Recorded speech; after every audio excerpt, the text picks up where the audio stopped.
Olá pessoal, sou o professor Maurício Capelari e estamos juntos nessa disciplina Família Cristã do curso básico em Teologia. Seja bem-vindo. É uma área da teologia bem prática, né? Quem não tem família? Isso faz parte de todas as comunidades, de todas as etnias, todas as civilizações. A base é a família.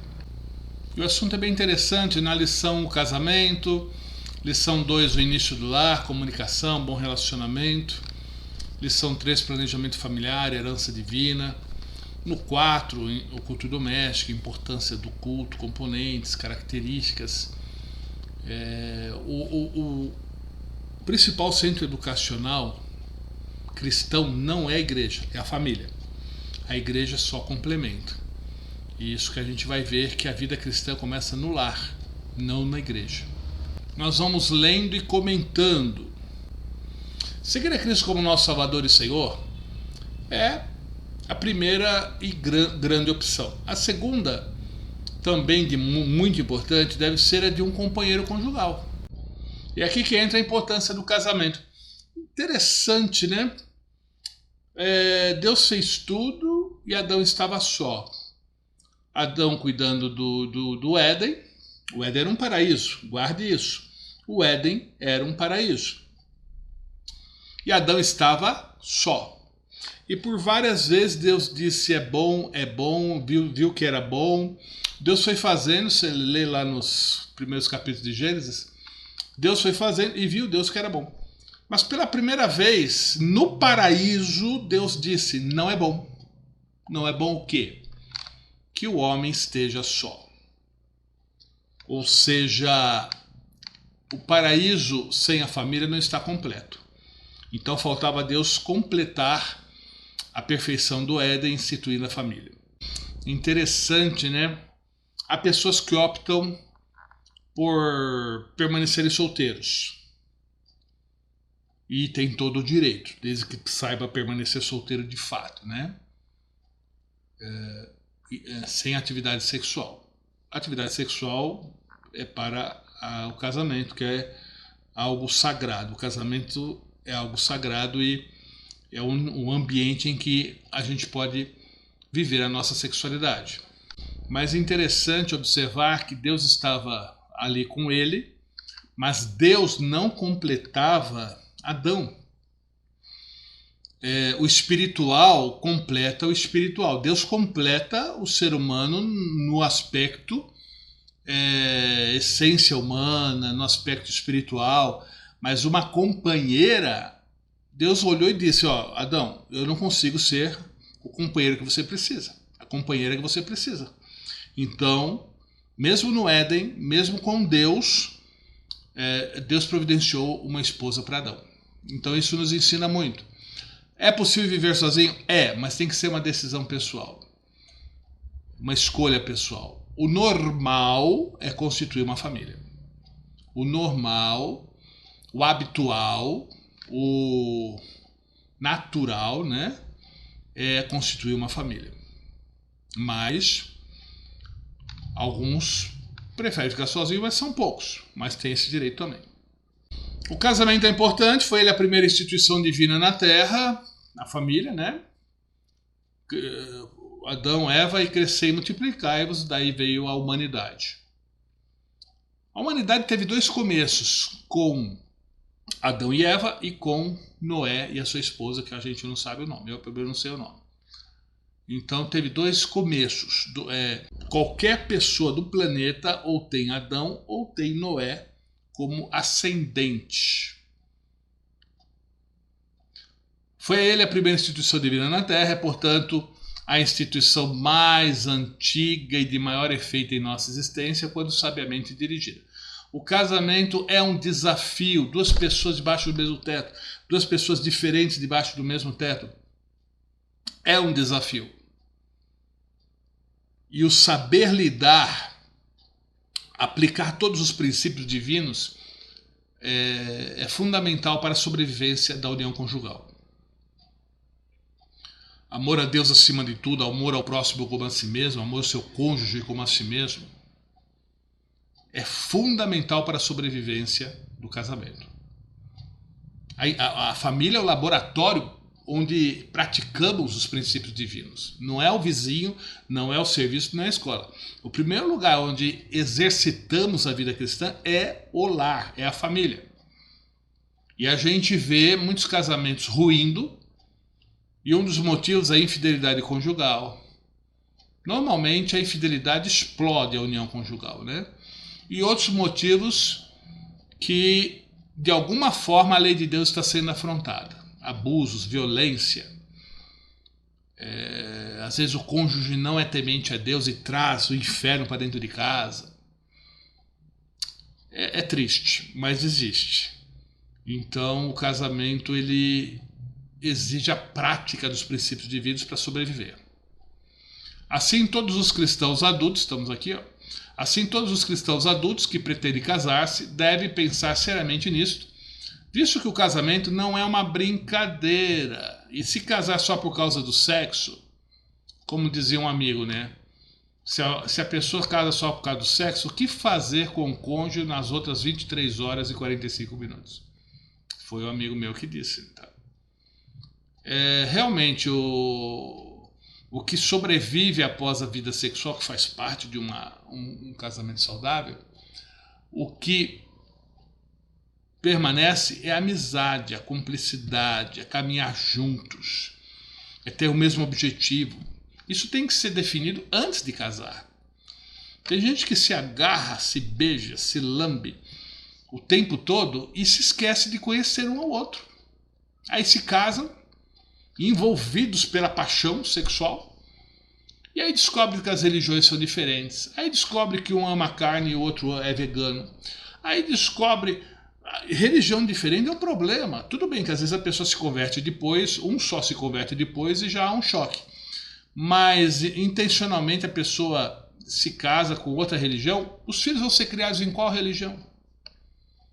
E aí começa o choque. A pessoa, um cristão, se casar com um não cristão, ou um adorador de demônios, e levar os filhos para adorar os demônios, que dor.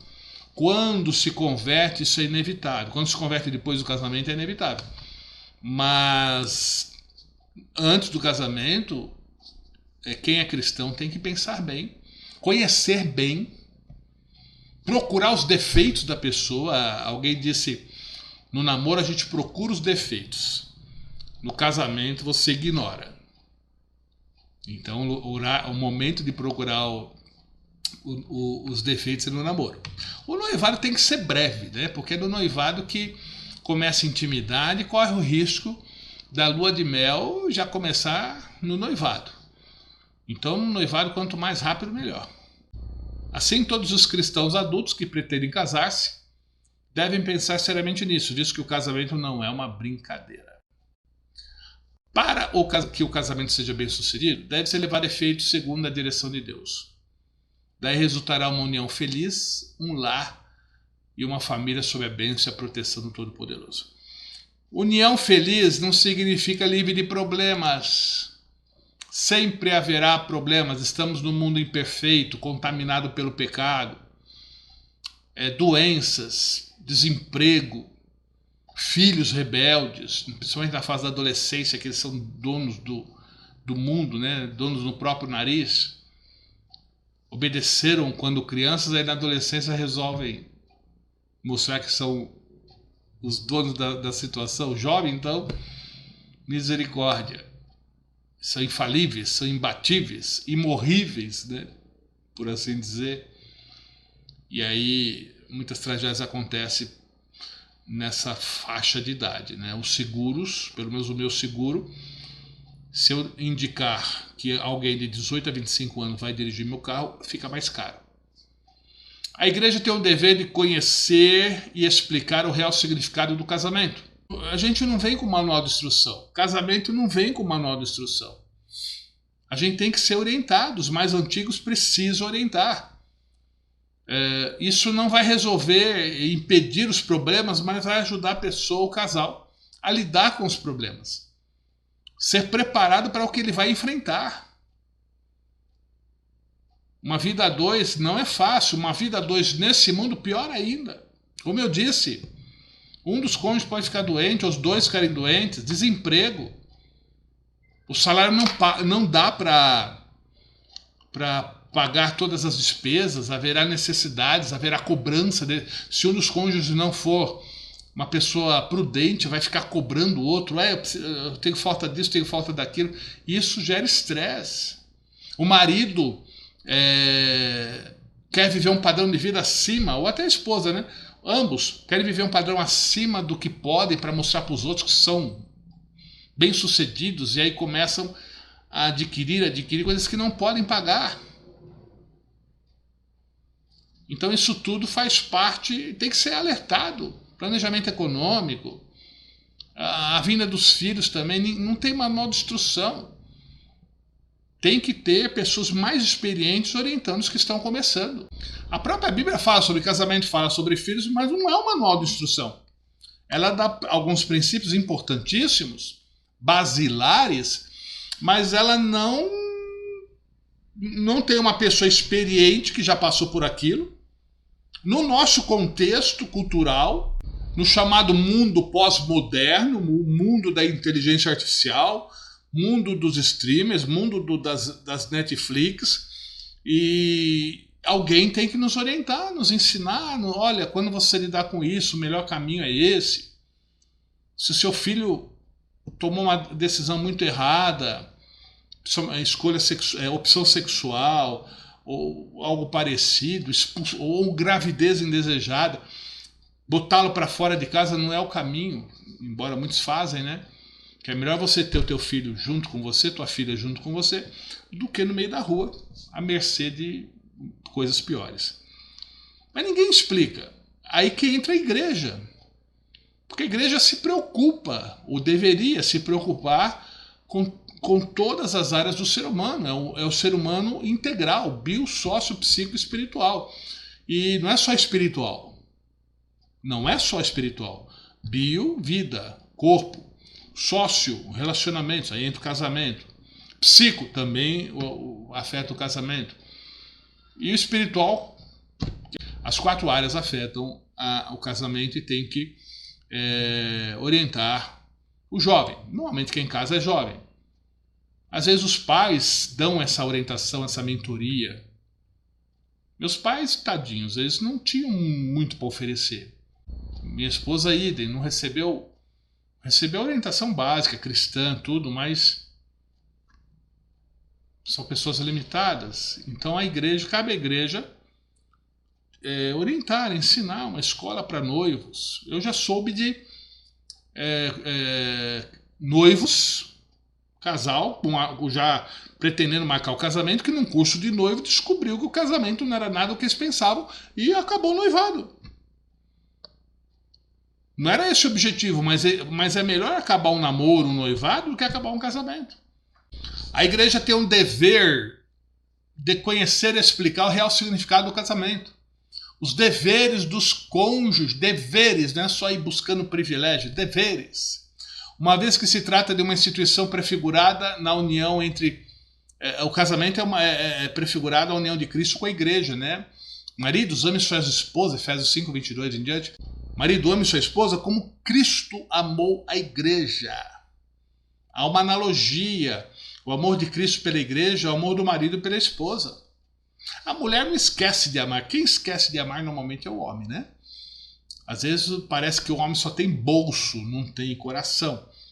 Desse modo, a ideia cristã no casamento é que uma união vitalícia entre um homem e uma mulher, que de fato se amam, sendo os filhos o resultado natural dessa união. Que tristeza, né? Você trazer filhos para uma família desestruturada, desequilibrada. Há crianças que não deveriam ser chamadas de filhos, deveriam ser chamadas de vítimas. Essa aqui é minha vítima mais nova, essa aqui é minha vítima mais velha, e aquela ali minha vítima que já é casada. Porque uma família desequilibrada, uma família tóxica, ela vai gerar pessoas problemáticas. Então a gente tem que investir na qualidade do nosso casamento. E isso começa antes do casamento. na escolha, sem desespero. Ah, preciso casar porque eu já tô velho, já tô velha. Sem desespero. Ah, vou casar com fulana porque é rica. Já começou errado.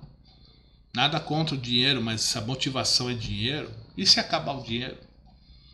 Como é que você vai conviver com alguém só por causa de dinheiro? Ah, vou casar com Beltrana. Ou Beltrana pensa assim, vou casar com fulano porque é obreiro. Mas você tem que amar a pessoa pelo que ela é. Ele pode ser obreiro hoje, pode não ser obreiro amanhã. É o que a pessoa é e não o que ela faz. Agora, nós como cristãos, procurar alguém que ama o nosso Deus, eu acho isso essencial. Uma santa instituição divina, alguém define o casamento como uma santa instituição de Deus no paraíso. E repito, não é bom que o homem esteja só no paraíso antes da queda. Não é bom. Quer ficar sozinho? Fique. Mas que não é bom, não. Não é a tua motivação, a nossa motivação. Mas tem que pensar nisso. Gente, eu já tive 20 anos, já tive 30 anos. E depois dos 40, a coisa começa a pegar fogo. Depois dos 50, dos 60, quem vai cuidar de você? Não deve ser essa a motivação, mas lá no fundo pense nisso. Quem vai cuidar de você? Sozinho? Até os filhos vão te ajudar na sua velhice. Repito, não é a motivação, mas lá no fundo tem que pensar nisso. Quem vai cuidar de mim na minha velhice? Ah, mas eu sou forte, eu sou jovem. Com 20 anos todo mundo é. Quero ver com 50, 60, 70, 80, 90. É inevitável que alguém na terceira idade comece a depender do outro. Enxerga menos, as pernas já não são tão fortes, os olhos não são tão bons, o exame de sangue já dá um monte de BOzinho, um monte de probleminha. Então a família também é uma proteção para a velhice. Ou não só a velhice. Um rapaz da igreja entraram na frente dele, ele de moto, entraram na frente e o menino arrebentou com a perna. Solteiro, ele morava sozinho. Quem cuidou dele? Os pais. Aí ele veio para a casa dos pais, os pais cuidaram dele. Porque os pais estavam vivos, é claro, mas e quando os pais morrerem, quem vai cuidar? Então nunca ninguém me falou isso. Depois que eu descobri, eu estou passando para frente. Pense nisso também. Quem vai cuidar de você na sua velhice ou na sua doença, na sua enfermidade? E eu casei com 30 anos. Fiquei muito tempo solteiro, né? E olha, foi a pior fase da minha vida. Casamento tem problema? Tem. Tem faísca? Tem. Dá curto? Dá. Mas é incomparavelmente melhor do que o tempo que eu passei sozinho. Alguém definiu o casamento como instituição divina. O versículo 2,14 aplica-se falando aos descendentes de Adão e Eva, expulsos do paraíso. Aí você lê lá Gênesis 2,14, faça a sua parte aí, a gente só está dando uma força. Adão não tinha pais, portanto não tinha umbigo. Nem Adão nem Eva, porque o umbigo é cordão umbilical, placenta, eles não foram criados assim, né? Então, pelo relato bíblico, eles não tinham umbigo. E às vezes algumas pinturas, né, pintam Adão e Eva com umbigo, né? Isso não afeta em nada, mas só uma curiosidade. Não foi Adão, mas sim Deus que estimou que a solidão a longo prazo não seria boa para Adão. Eu sou prova disso. É muito legal quando você está com os amigos, mas quando você está sozinho, final de semana, todo mundo almoçando em casa e você... E não é a mesma coisa você ir num restaurante sozinho, não é. Como é bom a família, né? Valorize a família, sua família biológica, o mesmo que te adotou. Estabeleça a sua própria família, né? Seus pais não vão viver para sempre, né? Maldição é natural. O tempo de vida médio do brasileiro estava em 76 anos, não sei quanto estaria agora. mas a média 76, 80 é a média. Pode ir antes, pode ir depois, mas é a média. Toda iniciativa, toda ação foram parte de Deus e chegada a hora por ele determinada, deu a Adão uma companheira, adjutora, auxiliar. A ideia é alguém que está do lado com a mesma missão.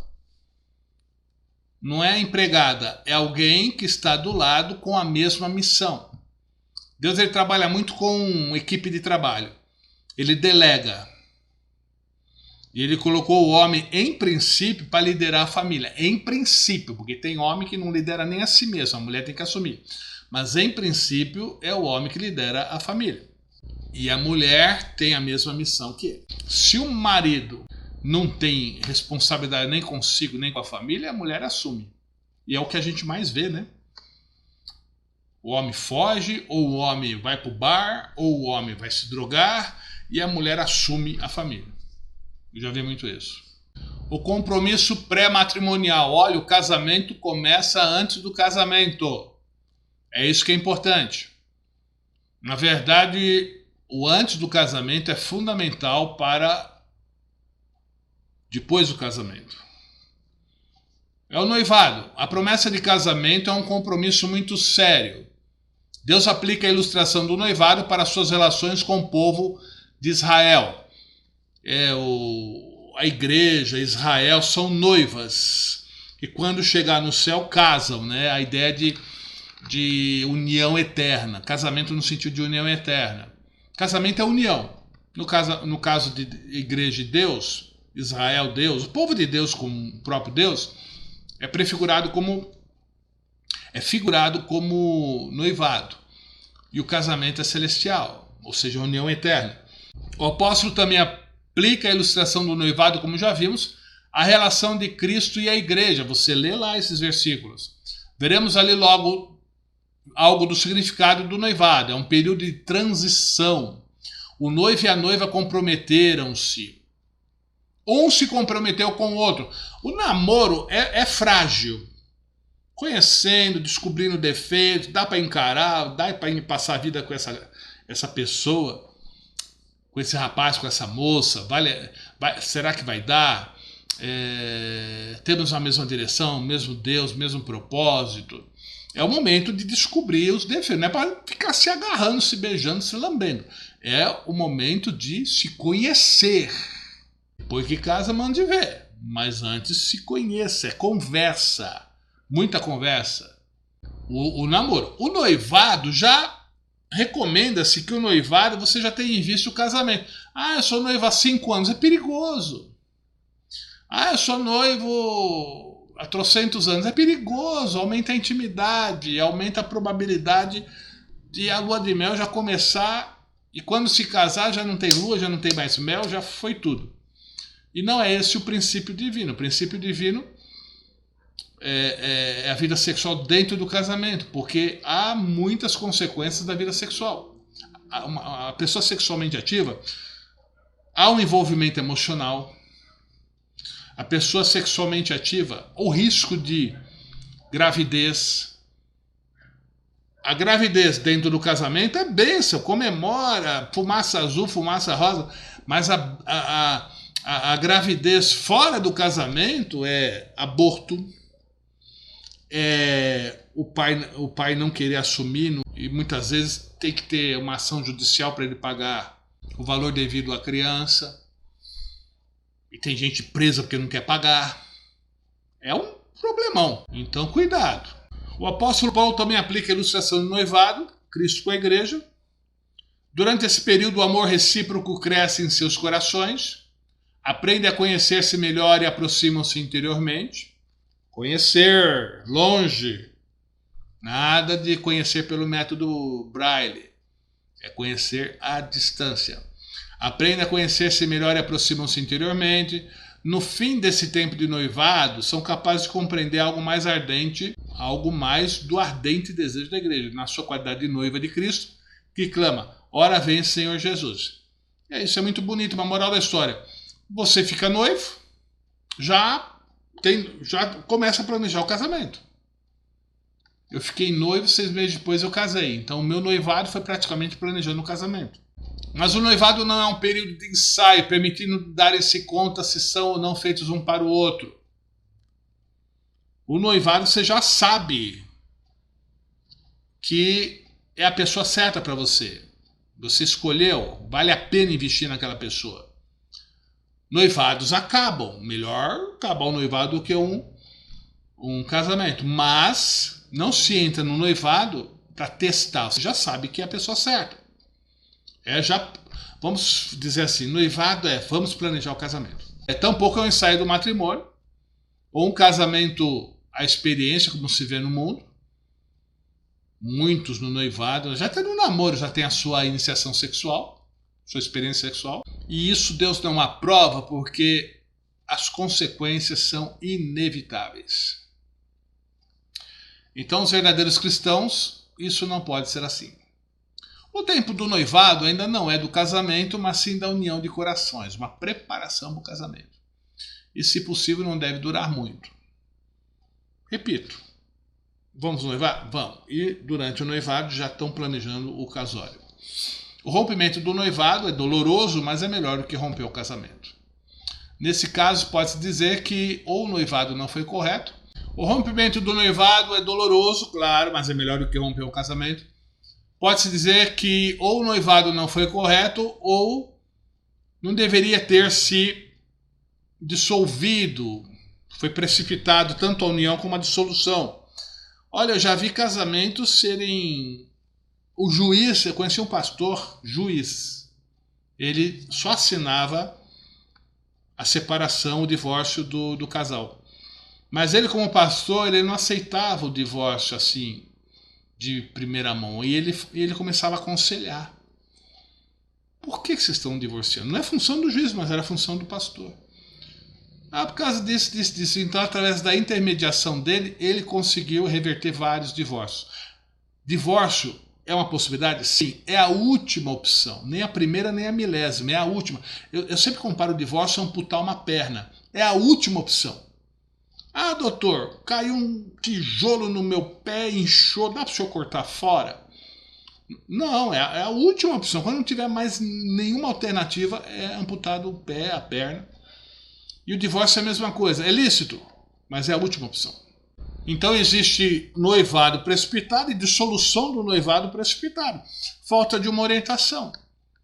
Agora, eu sempre digo, se você perceber que o teu amado ou amada não consegue ser fiel no namoro, no noivado, fuja. Não, mas quando ele casou, ele cria jeito. Ele que cria vergonha na cara antes, porque no assinar um papel, botar uma aliança, não muda o caráter de uma pessoa. Se a pessoa não consegue ser fiel no noivado, no namoro, fuja. Deus vai mudar o coração dele. Ok. Espera Deus mudar e depois você casa. Deus muda, o coração muda, mas espera então. Aí o tempo que você vai esperar, eu não sei, porque transformar, tirar água de pedra, multiplicar pães, para Deus é fácil. Agora mudar o coração depende da pessoa. E as ações divinas que envolvem escolhas das pessoas são mais demoradas, porque Deus não vai escolher por ela. Ela tem que escolher. Ela tem que decidir. Quanto àquele que se vê obrigado a verificar que o seu noivado não será segundo a vontade de Deus, será mais proveitoso rompê-lo do que se não tá bem, se o namoro está indo mal, briga, discussão, infidelidade, e a mulher não quer saber de limpar a casa, não ajuda a mãe dela. Veja bem o comportamento dele em relação ao trabalho, em relação aos pais. Veja bem o comportamento dela na casa dela em relação à mãe. Uma mulher que não limpa a casa, não é porque vai casar que vai começar a limpar. Um homem que não gosta de trabalhar, não é porque vai casar que vai gostar. Repito, casamento não muda uma pessoa. Deus muda uma pessoa, mas casamento não muda. Você leva toda a tua bagagem para o casamento. Todavia, ao dizer isso, não queremos de modo nenhum encorajar a contrariar ou romper um compromisso de noivado levianamente, nem a prolongar o noivado por medo de se comprometer. E o testemunho da igreja face ao mundo pode sofrer por isso. Irmãos, eu gostaria que a igreja fosse referencial de bom namoro, bom noivado, bom casamento. De inatividade sexual até começar o casamento. Eu gostaria. Mas o sal tem perdido o seu sabor e a luz tem perdido o seu brilho. Conheço jovens comprometidos com Deus, mas também conheço jovens que quando casam já tiveram a sua experiência sexual. E o mundo está olhando, a luz do mundo tem que ser referência. Como Deus dirige? Como Deus dirige? Como Deus pode ajudar seus filhos a tomarem uma decisão tão importante, né, que é o matrimônio? Deus, ele é invisível. E daí está toda a dificuldade em ouvi-lo. A gente tem que aprender a ouvir Deus. Então o que podemos aprender? Primeiro, oração. Ore a Deus. Põe o seu casamento nas mãos do Senhor. E que Ele haja e que Ele ponha a pessoa certa na sua vida. E que você tenha sabedoria de enxergar o que precisa ser enxergado. Que Deus te dê a sabedoria para você enxergar e escolher. Submissão. Disposição para aceitar sua vontade incondicionalmente. Deus fala em sonhos, Deus fala no coração, Deus fala usando os pais, Deus fala usando pessoas experientes. Ouça. Ah, mas eu estou apaixonado por ela. Ouça as pessoas ao seu redor que te amam. Quem te ama vai te dar uma palavra objetivando o melhor para você. Nossos pais não são infalíveis, mas a probabilidade deles acertarem é muito grande. Maior do que os amigos, os colegas de trabalho. Porque abaixo de Deus são nossos pais que mais nos amam. Há exceções? Há, mas em regra geral são os pais que mais nos amam, abaixo de Deus. Você vai descobrir isso quando tiver teu filho. Desprendimento. Está disposto a um viver que sob amor, compreensão, dedicação. Responsabilidade. Não se concebe uma união feliz sem responsabilidade. Isso começa no namoro, no noivado. Ah, mas quando ele casar melhora. Não melhora. Ele vai levar para o casamento todos os seus maus hábitos, todas as suas imoralidades ou todas as suas qualidades. Ah, mas eu tenho fé. Ótimo. Está disposto a aguentar, esperar? Porque Deus, eu repito, o que Deus faz em nós, no nosso viver, no nosso caráter, depende de nós também. Se Deus pudesse, se Deus quisesse, Ele podia salvar o mundo todo, mas Ele iria contra a escolha da pessoa. Isso Ele não faz. Então mudanças de pessoas pode ser assim como pode levar anos. Dá para encarar? Ah, o amor tudo suporta. O amor divino tudo suporta, mas por que eu vou enfiar um espinho no corpo? Já viu aquele espinho de rosa? Ou um prego. Prego fica até melhor. Por que eu vou enfiar um prego na minha pele? A troco de quê? Ah, eu suporto. Mas vale a pena? Vale a pena? Se vale a pena, o problema é teu. Mas vale a pena? A gente quer ser feliz, sabia? Todo mundo quer ser feliz. Então procure o caminho onde você pode fazer o outro feliz e consequentemente ser feliz. É duas coisas que a gente tem que almejar. Fazer o outro feliz e ser feliz. A Bíblia determina ainda que o cristão só deve se casar com outro cristão. A palavra cristã é muito genérico, né? Mas tem que ter o mesmo Deus na prática, não na teoria, na prática. Tem que ter a mesma fé, mesmos princípios, a mesma lei, mesmo caráter. E você não conhece uma pessoa numa pregação, você não conhece uma pessoa olhando no domingo à noite, você conhece a pessoa tendo um relacionamento, uma amizade, usando a melhor palavra, uma amizade. Namoro é, acima de tudo, amizade. Na verdade, o namoro é precedido pela amizade. Pela amizade você percebe se há uma mesma direção. Uma boa amizade pode virar um bom namoro. E é no namoro que você continua a sua amizade e vê se vale a pena. Você vai conhecendo melhor a pessoa, interagindo com ela, conversando. É muita conversa. Namoro é muita conversa. Não é agarração, é muita conversa. Planejamento para o casamento. O planejamento do casamento é necessário por várias razões, óbvio. Agora, quer um conselho? A cerimônia de casamento, chame quem você quiser, mas fazer festa, convidar um monte de gente, é um dinheiro que você poderia aplicar na sua casa. Eu chamei 150 pessoas. Foram 110. A gente teve que pagar mais do que eu chamei. Porque eu tive que pagar quem não foi, metade dos que não foram. E fiquei com um fogão velho durante anos, fiquei com uma geladeira velha durante anos e enchi a barriga de gente que muitas vezes não vi mais. Claro, é você e tua família que vão decidir, mas quer um conselho? As pessoas que fizeram parte da sua história, os padrinhos que vão ajudar você na construção da sua vida, aí tudo bem, faça um coquetel, uma refeição para eles. As pessoas mais próximas, os padrinhos que vão te ajudar na construção do seu casamento. Agora, gente que sabe que é amiguinho, tem dinheiro também, não tem dinheiro, economize e invista na sua casa. Isso é uma coisa pessoal. Eu faria isso hoje, não fiz, mas eu faria isso hoje. E aconselho meu filho que tem em idade de casamento a fazer.